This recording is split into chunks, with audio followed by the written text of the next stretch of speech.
I usually mind my business, y'all. I was out there hooping and shit. And then, did y'all see that man that was on the Don't Date Him in Atlanta page? And he came out and told his side of the story. He said he picked a shorty up. They was finna go to a nice dinner spot. And on the way there, the girl hits him like, hey, you know who got some good tree, whatever. He like, I don't smoke, but I probably know somebody that I can get you some, you know what I'm saying, give it to you. She said, okay, cool. So boom, he pick it up. Mind you, he don't even get shawty a 3.5, a 7. He went straight to a half ounce. So he got a half ounce and just gave it to her. Mind you, he don't smoke at all, right? So he said when they was about to get out and go in the restaurant, he noticed she left her purse in the car. He's like, damn, that was kind of weird. Why she leave her purse in the car? So he went to his car to get his wallet out because he said he thought she might pick up some of the tab because he just bought her a half a zip. A tree. He said she left her. Yeah, I don't even live in Atlanta and they tell you not to do shit like that in Atlanta. Yeah, I heard the stories. It's like crazy to think that women just band together like that. They do that shit all the time. Every year, another state with some different roster of people on there, and you just never know if people actually do it, but you know that women put y'all up there. I can't say because you never know who you hurt and how they would do it. So I can't say that people haven't put my shit up there thinking that or saying I'm doing some weirdo shit. I hope not. I wasn't that fucked up, but I can't tell you somebody else encounter with me. Person in the car, he said he thought that shit was weird. So boom, they go in the restaurant, they eat, and he said they had a good ass time. They come out the restaurant, whoop whoop, get pulled over. When he get pulled over, what happened was he put the tree in her bag. When she left her purse in the car, he took the tree out of his pocket because it was stinking. And when he came back to the car to get his wallet, he put the tree out of his pocket in her purse. So when they get pulled over, the cop was like, oh, I smell it. Like, we got to search the car. The cop searched the car. She ended up getting arrested. Boom. All right, cool. So he says he don't feel like he should be on the Don't Date Him in Atlanta page because all he did was be a gentleman and give the lady what she asked for. She wanted a tree. He bought her tree and gave her the tree. Now, do I think that he should have took a charge because he's just trying to get some ass? No, he should have never. And I'm glad he did. See, this is the thing. Shit like this just tell me, like, women don't like accountability for shit. You ask this man to go and pick up tree for you, and he gives it to you, which means that this tree is yours. This is your tree. You feel me? He bought it, but he don't. Nah, she feel like since you taking me out, you should take the charge like a real boyfriend would, even though this y'all first date.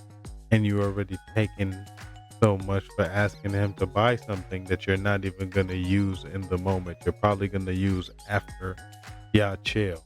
But okay.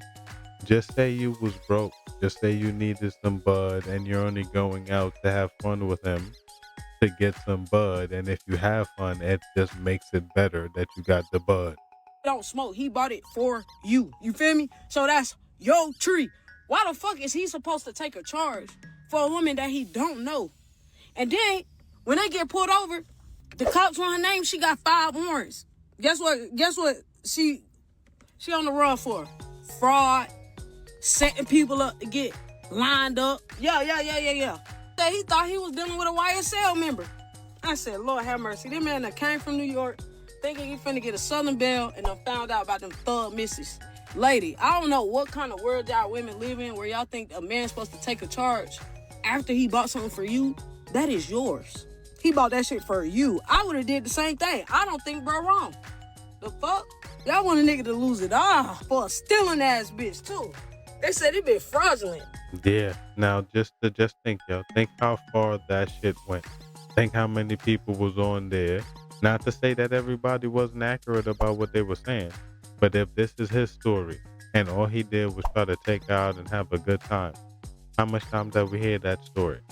And then the woman that just sit there and slander the person's name because they felt like they should have been treated a different way. Every time I go to sleep, I'll see the girl's face. Raimondo told a story that left even hardened detectives shaken. Weeks earlier, he'd stopped by his childhood friend Troy Hendrick's house. Troy and his friend Kason Pearson were acting strange. They told Raimondo they had snatched a girl off the street and were messing her up in the basement. He was telling me a whole bunch of nonsense about he had some girl in the basement, but I didn't believe it. Then after that, he said, say what's up. Still in disbelief, Raimondo was led into the basement. What he saw would haunt him for the rest of his life. Ramona Moore, tied to a chair, barely conscious. And she was bleeding from the middle of her face, and one of her eyes was swollen. Troy and Kason forced her to speak. Then, in a moment that still breaks the heart, Ramona looked at Raimondo with swollen eyes and whispered, "I think he's a nice guy. I believe he's..." Now, I don't know if this is real and or fake, but you see, I be telling y'all shit like this be happening. They don't have friends, and when they band together, they band together. He snitched immediately. It's not even snitching at that point. It's like, yo, bro, you doing too fucking much. And you want to call yourself my friend. No, we're not friends. I don't know what the fuck you think you is, but you're not friends. But you see, he had another friend with him. It's like him and his friend called this girl, and it's like, yeah. And the one who they didn't bring along to do it, who they know, be like, oh no, they'll say shit like, oh, he's scared and he not gonna be with it. Of course he isn't, because that's not some shit that y'all should be doing as grown men, or even men that say they grown. Because even when we was teenagers, we said we was grown. Tell me what y'all think in the comments. I'm out of there.